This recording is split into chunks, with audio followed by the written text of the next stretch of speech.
Fraser Institute did a ranking of the 10 premiers for the nation in terms of how they're handling the fiscal houses across the nation. And Kevin Gaudette is here, and PC MPP Michael Harris. Good to have you. Thanks for having me. All right.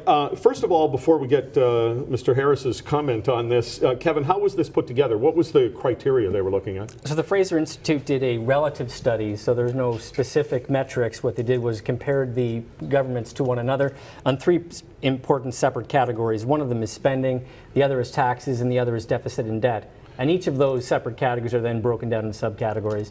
But when you look at the macro elements from spending, taxes, deficit, and debt, it's especially noteworthy, I find, that Ontario ended up ranked 8th. And that was only because Kathleen Wynne was only assessed on 1 year, so one budget, and it was a pre-election budget, and she still only came in 8th. And I think if you unpacked it and added a couple of years of Dalton, it would actually be worse. Well, there's only a couple of spots to move down. We'll talk about what some premiers might be doing right, but Michael Harris, does this surprise you? No, not at all. Look at Ontario doesn't have so much of a revenue problem. They have a significant spending problem, and the Liberals just can't help themselves. I mean, look at last budget. Not only were they increasing the deficit, they were also taxing more. So they just can't help themselves. Well, there's no doubt that if you were a premier at the top of the list, you'd go around bragging about it. But if you come in number 8, I don't think the Liberals in Ontario care. You know, they seem not to realize the fiscal situation that is before them. I mean, look, we have to live within our means. You know, we spend $12 billion annually just servicing the debt, which is the third largest spending commitment in Ontario: health, education, servicing the debt. We're putting everything on the credit card.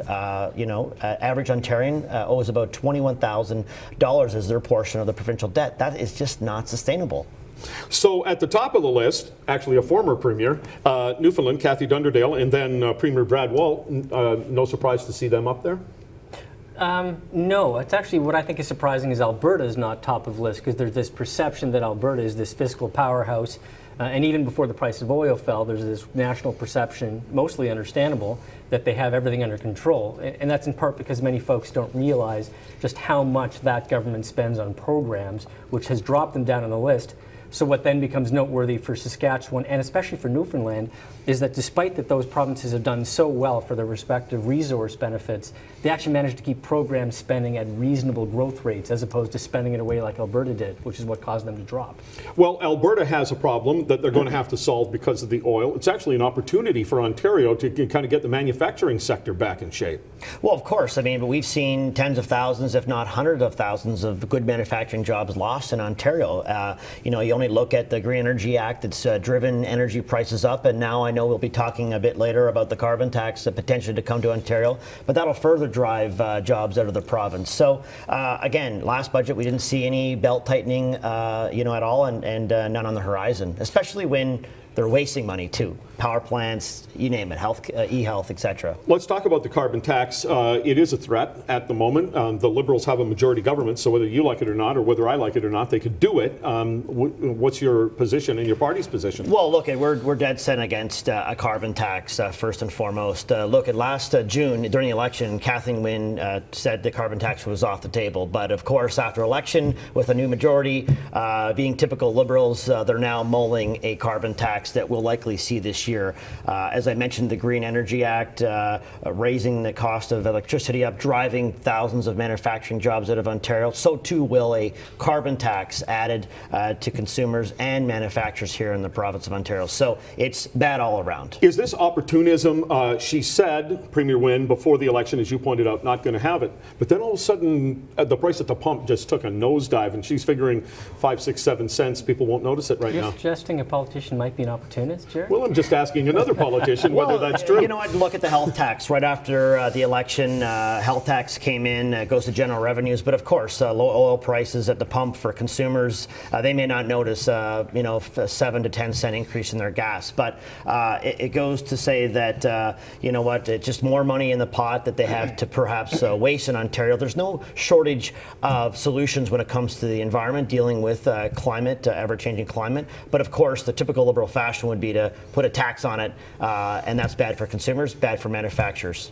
Well, maybe you said 10 cents. They're not talking about going that high, are they? Well, it's just potentially. I mean, they've got Glenn Murray, of course, is doing his work now on bringing forward perhaps a proposal, whether it be a cap and trade program or a carbon tax like BC. So either way, there'll be added cost to consumers. We'll see what comes in the spring.